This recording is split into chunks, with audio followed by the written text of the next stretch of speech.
UNAIDS, the joint United Nations program on HIV/AIDS, has stepped in to tackle the alarming spread of HIV in northeastern states. And the government is appealing to the church for help in spreading awareness. Seminars and press conferences sometimes can be such a boring affair. But on Friday, when UNAIDS decided to launch its joint UN program on HIV and AIDS prevention in the Northeast, they took the spirit of these states to heart.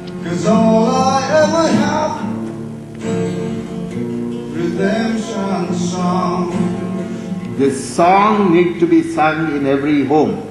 Instead of the syringe, we can ask the youth to take a guitar and drive away the HIV and AIDS. But the problem is far more challenging.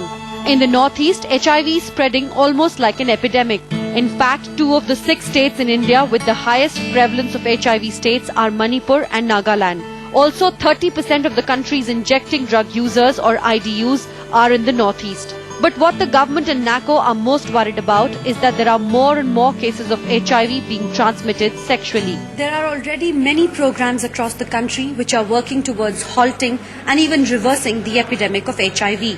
But now, with the focus firmly on the Northeast, the government is attempting at targeting state-specific issues, which includes even the churches. Many churches are opposed to contraceptives, but now the government wants the church to actually help their cause. The church not accepting the use of condom. It's an open accepted position. Mizoram and Nagaland are concerned. We have to work with the church and see how we can do. So we want to tell them that don't get HIV in the process. In fact, in June this year, an HIV-infected girl was invited by Evangelical Baptist Church of Churachandpur in Manipur to speak from the pulpit. A great beginning which now the government wants to take forward. In New Delhi, Manu Sharma Sachdev for NDTV. Invest, earn while learning.